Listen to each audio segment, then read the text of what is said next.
28 billion pounds of plastic end up in our ocean every year. And for every 3 tons of finfish, there's 1 ton of plastic. I don't know about you, but I love the beach, so I don't know why we would let pollution fill up our oceans more and more over the years. I'm from San Diego, so I've been surrounded by marine animals and the beach my whole life. I can remember snorkeling in La Jolla Cove next to the beautiful Garibaldi and the sea lions only swimming a few feet away from me. Cal Poly is only 20 minutes away from the beach.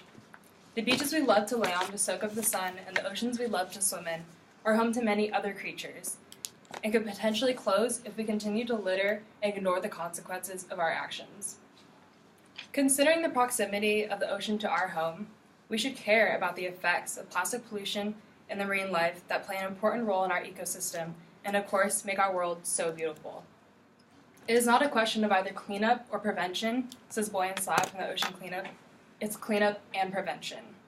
But why should we try and help prevent more plastic from entering our oceans? Well, there are a lot of reasons. One being garbage patches. There are 5 of them on our planet in our oceans. And they're not in any country's territory, which means nobody's taking responsibility for them. According to Pruder's 1987 Marine Pollution Bulletin, major inputs of plastic to the oceans are from ship-generated litter carried to the sea by rivers and municipal drainage systems and litter left behind by beachgoers. Fishing gear, packaging materials, convenience items, and raw plastics comprise most of the synthetic materials entering the oceans. The breakdown of plastic can take hundreds of years, and plastic never really truly goes away. It just breaks down into smaller and smaller pieces until it's considered micro debris, which can't actually be seen, which means that, according to thegarbagepatch.net, which describes the Pacific Ocean garbage patch to be twice the size of Texas and up to 9 feet deep, we can't actually see that from a satellite because of the micro debris. Another reason why pollution is so horrible for our oceans is that they endanger the marine life.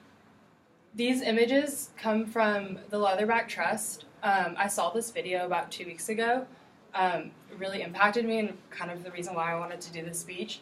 It was a video of this turtle. He had a straw stuck in his nasal cavity, and when they're pulling it out, you can see the turtle literally like screaming. And it was just really horrifying to see. The SeaTurtle.org believes that the straw was initially ingested orally, but was later regurgitated. However, when this happened, the straw did not pass out through the mouth, but passed through the nasal cavity instead. These images really show the harsh effects of plastic debris on marine animals. Those sea turtles aren't the only ones that are being affected. It's happening in our town, too. Both of these pictures come from Avila. The photo on the left is a photo from Leslie's 2016 SLO Tribune article titled Trash Lines Avila Beach in Wake of Memorial Day Weekend. And that otter was seen by the pier and was playing with a whiskey bottle, and it doesn't know the difference between that and food. This kind of just shows people's ignorance, too. A lot of people go to the beach to party and don't pick up their trash when they leave. Something that I think a lot of us can help prevent. So the animals aren't the only ones being affected, it's the humans as well. The ocean provides half the air we breathe, and the harm of plastic doesn't just stop in the ocean, because according to wastedive.com, oceanographer and chemist Charles Moore of the Ogleton Marine Research Foundation says the chemicals in plastic can potentially cause cancer in humans. The plastic is found in the fish that we eat. It isn't impossible to change the future of our ocean. Places like Whole Foods have switched to compostable options instead of plastic packaging for their to-go food. And California was the first state to ban plastic bags, as I'm sure many of you know. And Ocean Conservancy has an International Coastal Cleanup Day. So over the past 25 years, they've picked up close to 145 million pounds of trash. So I'd say these are all steps in the right direction.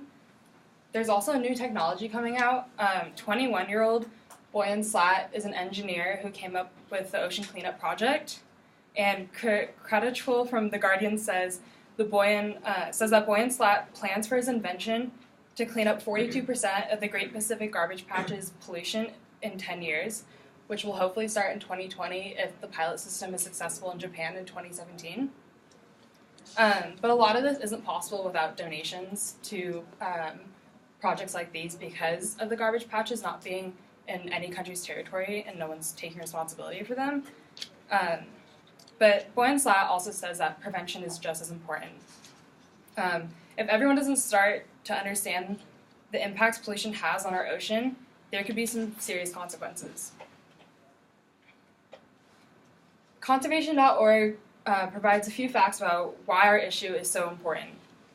Well, one being 3 out of every 7 people in the world depend on seafood as their main source of protein, which means that if we continue to pollute our oceans, a lot of people's source of food could disappear. About 44% of the world's population lives within 150 kilometers of the ocean, which means that the ocean's not only a part of the marine life habitat, but ours as well. And some US $2.5 trillion per year of economic value is produced by the ocean. That's a really big number. Marine animals could become extinct, or they could continue to be hurt, and beaches could potentially be closed if the bacteria level rises in oceans. Prevention is so important, and it's so easy to take steps towards a cleaner ocean. Stop littering. Just pick up the trash, even if it's not yours. I was at Pirates Cove the other day, and I was watching this group, and they left behind these giant, large bottles of just plastic water. And I just, after watching that video, I couldn't stand to, see it there. So it's really not that hard to just pick some stuff up and put it in your backpack on your way out, because that one piece of plastic could be potentially hurt another animal. So if you just pick it up, you could prevent that. It's not just the beach, too. It's also national parks, because marine life could fly in and pick up plastic from parks and thinking that it's food and feed it to their young. You can also attend local beach cleanups or just go to the beach, like I said, yourself, with a plastic bag and pick up trash. Reduce, reuse, recycle. We hear it all the time, but it's true. If you're not sure, can we recycle? Look for the number or just Google it. Get educated, because we only recycle 14% of the plastic that the US produces. Be aware of how much waste you're producing. Cut the plastic rings before you throw them out so they don't suffocate animals. And use reusable bags, because turtles confuse plastic bags for jellyfish, which blocks digestive tracts and cause them to starve to death, according to Leatherback Trust. Think about how corporations don't consider the consequences of their cheap plastic packaging.